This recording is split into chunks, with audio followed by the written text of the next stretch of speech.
Muy buenas, bienvenidos, bienvenidas, yo soy Juan Carlos y esto es Talk Libros y en el vídeo de hoy vengo a hablaros de 6 de mis últimas lecturas.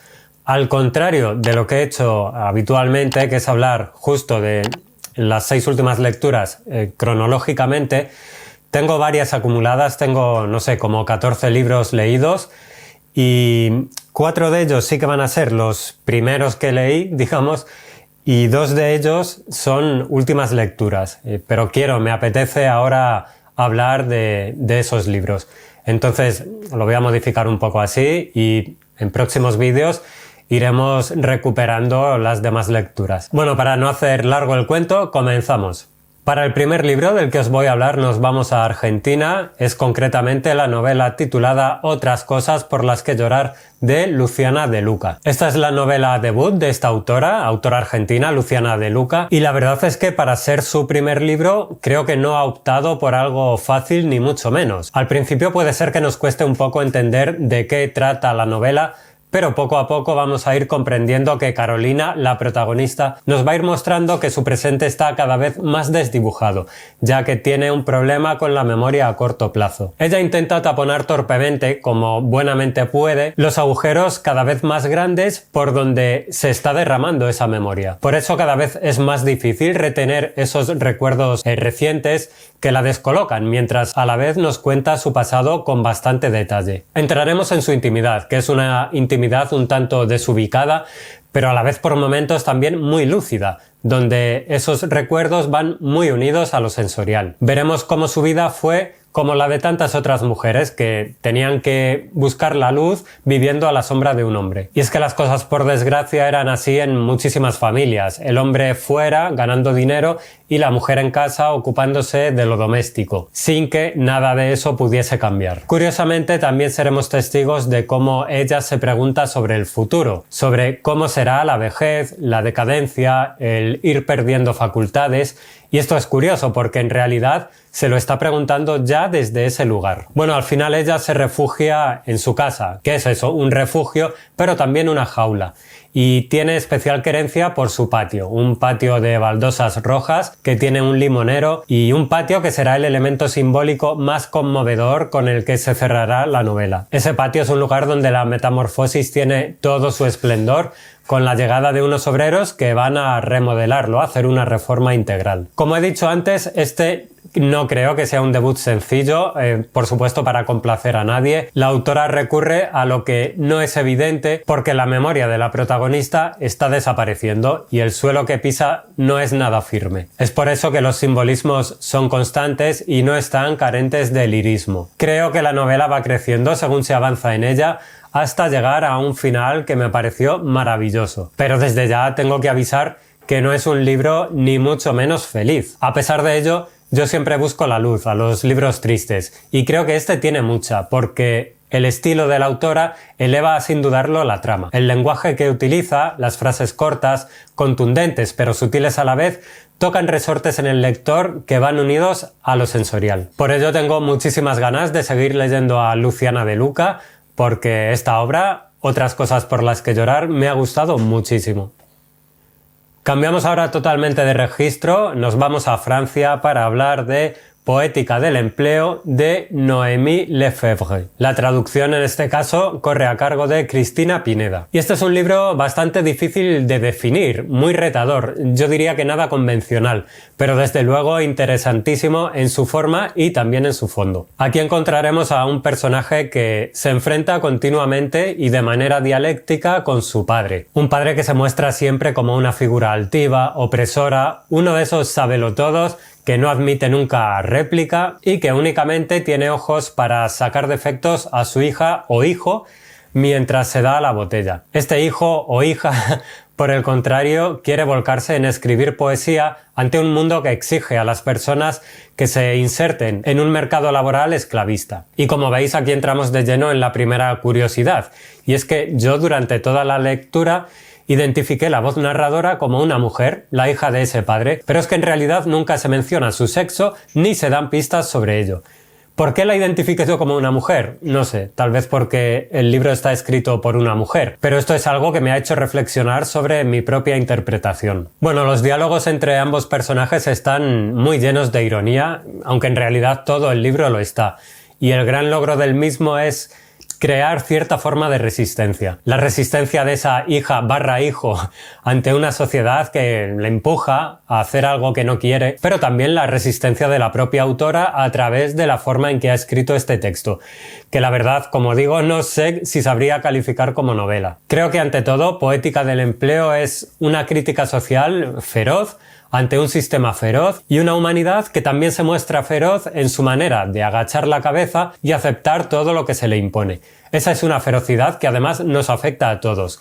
Y esa lucha que parece tan ridícula ante lo obvio de la misma y a la vez tan tristemente perdida, sirve para desarreglar el mundo hablando con quien no se soluciona nada. Y así, entre tanto desvarío, se va desarrollando el libro. También tengo que decir que aunque aplaudo una apuesta tan arriesgada en un mercado literario que está tan encorsetado, la propuesta de la autora no me terminó de cuajar. Tal vez es eso, demasiado desvarío, o quizá es un texto demasiado inteligente al cual no supe rascar en todas sus esquinas. También es cierto que pienso que es un libro que se presta de todas a una relectura. De todas formas, animo a las editoriales a seguir con esa búsqueda, a que no tengan miedo a lo diferente, a experimentar con productos que no sean tan masticables. Por eso aplaudo la propuesta de la autora y de la editorial, en este caso La Navaja Suiza, para publicar Poética del empleo de Noémie Lefebvre. Volvemos a Argentina para hablar de un libro del cual creo que se está hablando mucho, está bastante en la conversación literaria actualmente. Es concretamente la novela La Segunda Venida de Hilda Bustamante de Salomé Esper. Hilda es una mujer de 79 años que regresa a casa para estar con su marido y con su nieta adoptiva. Bueno, hasta aquí creo que no hay nada extraño, ¿verdad? Pues la cosa es que Hilda había fallecido unos meses atrás. De hecho, había sido velada y enterrada. Y esta es la curiosa premisa de la primera novela de la argentina Salomé Esper. Como podréis imaginar, un hecho como este puede ser tratado de muy diversas maneras en una novela. Se puede, por ejemplo, escribir un relato de terror, irse más hacia la comedia o intentar escribir algo realista con algo que no lo es. Creo que esto último es lo que ha intentado la autora. Si bien el texto se aleja por completo de la ficción especulativa, sí que desprende humor e ironía, siempre al servicio de una historia que también tiene toques costumbristas. En mi caso, por ejemplo, tengo problemas con ciertos libros de terror, de ciencia ficción, etc., tal vez por la falta de credibilidad de lo que estoy leyendo. Curiosamente, esto no me pasó con esta novela, con La Segunda Venida de Hilda Bustamante. Creo que es difícil comenzar a leer la novela sin saber a priori de qué va, y en todo caso, la autora se encarga de explicar el hecho sobrenatural desde las primeras líneas. El estilo me resultó ligero y sin nada destacable, y para mí el gran pero fue precisamente la manera de conformarse de la autora con escribir algo breve para pasar el rato, tal vez con ínfulas de profundidad, pero que se quedan muy en la superficie. Creo que al libro le falta ambición, escarbar más en cómo puede cambiar la vida de la gente de un lugar como ese, con un hecho como la resurrección de un muerto, indagar en los aspectos más profundos, filosofar más, no sé.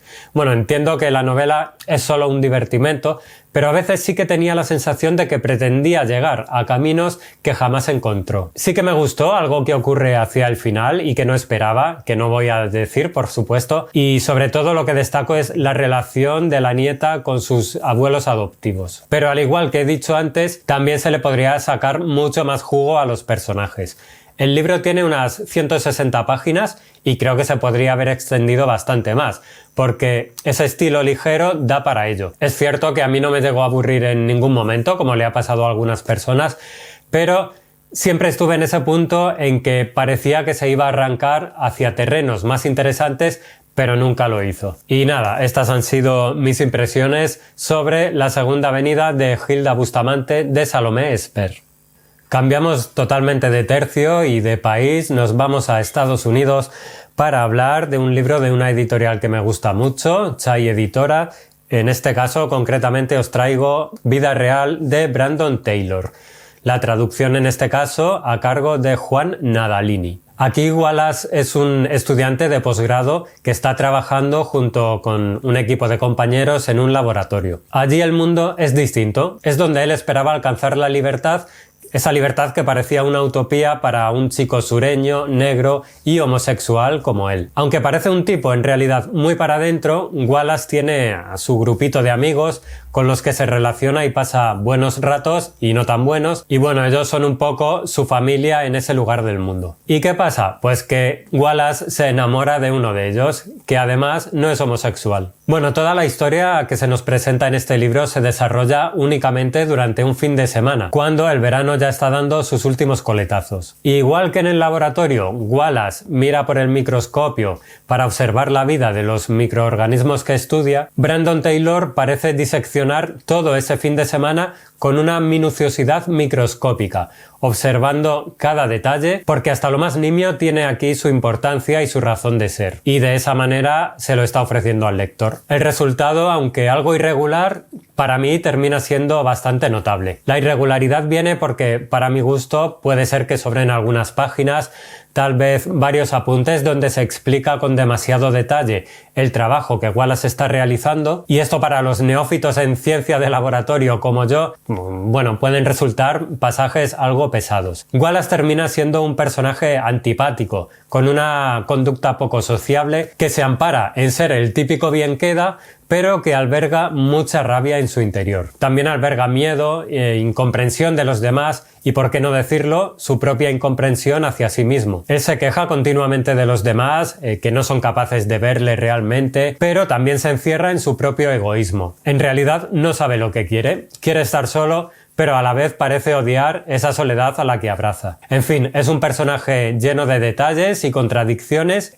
como tiene que ser un gran personaje. En la novela no se dejan de lado aspectos como el racismo, que para mi forma de ver se muestra de manera excepcional, incidiendo sobre todo en esas conductas racistas que parecemos traer de serie y que exhibimos sin darnos cuenta de que lo estamos haciendo. Ese tipo de racismo que es más difícil de erradicar porque no lo detectamos como tal. También se habla, por supuesto, de la soledad y de cómo lidiar con ella, así como pinceladas de cómo puede ser la vida de una persona homosexual en un entorno muy cerrado que lo rechaza, y de cómo esas vivencias moldean el carácter posterior. Cuando se sale de esos lugares y se atisba la libertad, esto no es como quitarse una prenda de ropa. La libertad real de esa vida real no se encuentra en lo externo, por supuesto, por muy liberal que este exterior sea, sino que hay que lidiar con muchísimos demonios internos que tratan de impedir que la alcancemos. En definitiva, creo que Vida Real es un libro que más o menos hasta la mitad tiene tramos que pueden hacerse un poco cuesta arriba, pero que una vez superados se puede disfrutar muchísimo porque Brandon Taylor escribe muy bien.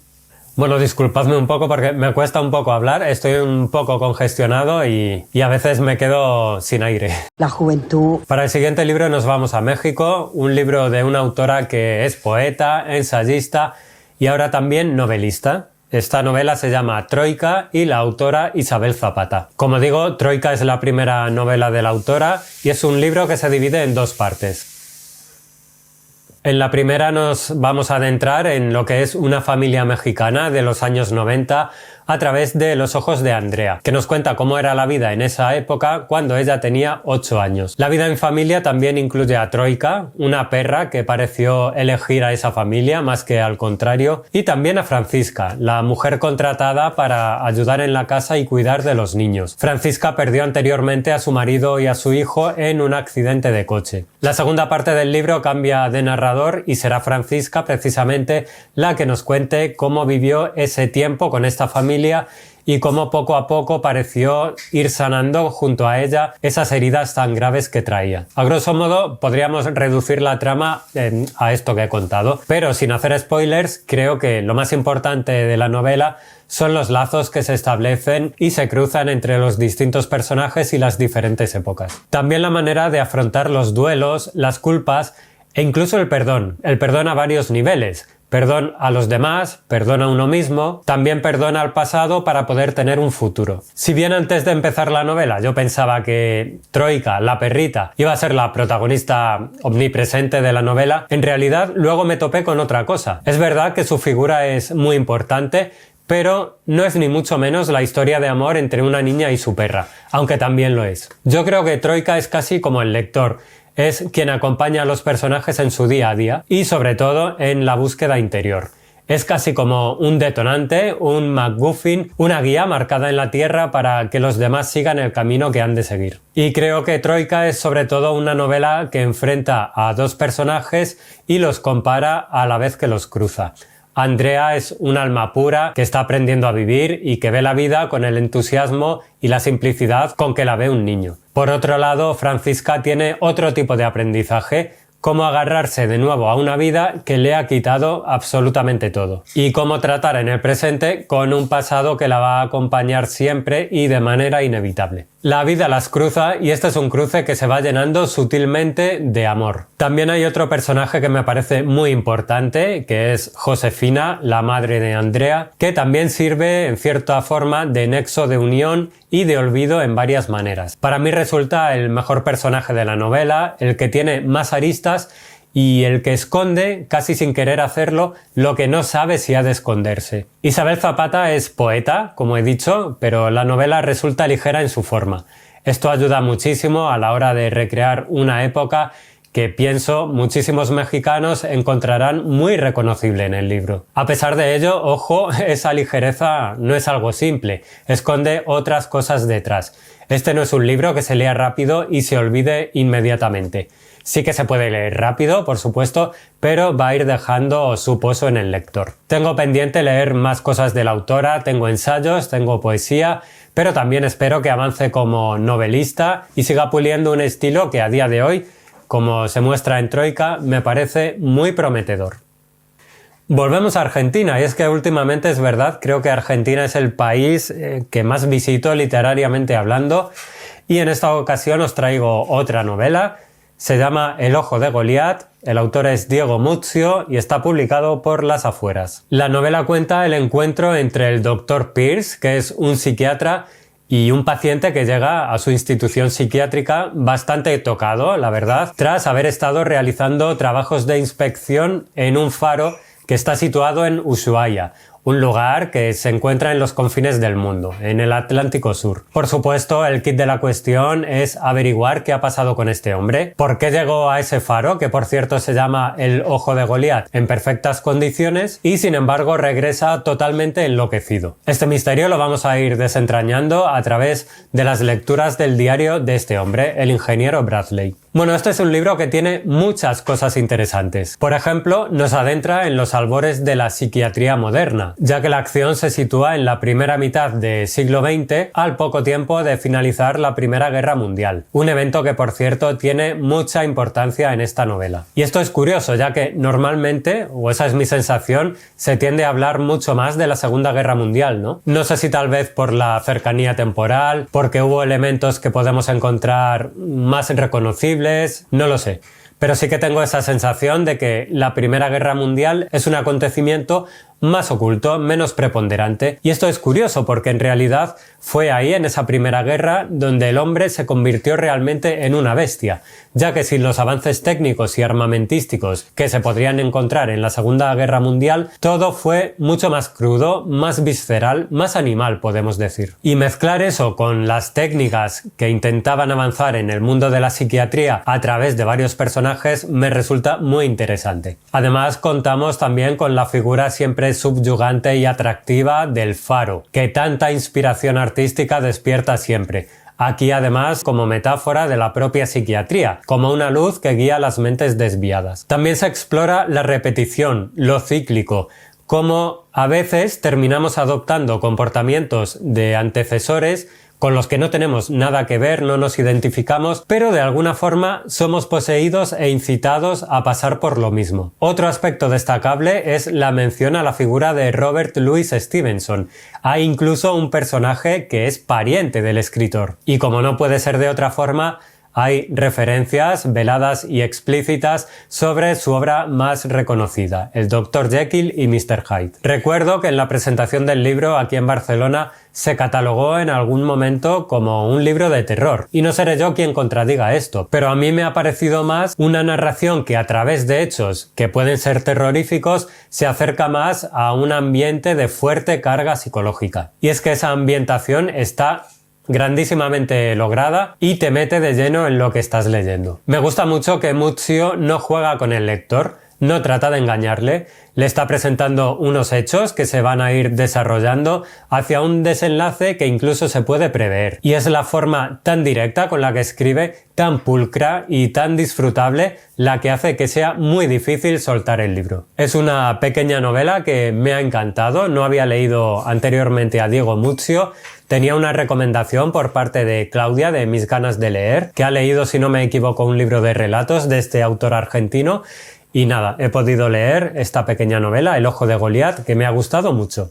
Y hemos llegado al final del vídeo, muchas gracias por haberme acompañado hasta aquí. Es momento para que me dejéis en comentarios qué os han parecido estas impresiones mías, si habéis leído alguno de los libros o queréis hacerlo. Bueno, ya sabéis, cualquier cosa que deseéis manifestar es bien recibida en los comentarios. Y nada más, mando un abrazo gigante a todo el mundo y nos vemos en un próximo vídeo que, como bien sabéis, será muy pronto. Chao.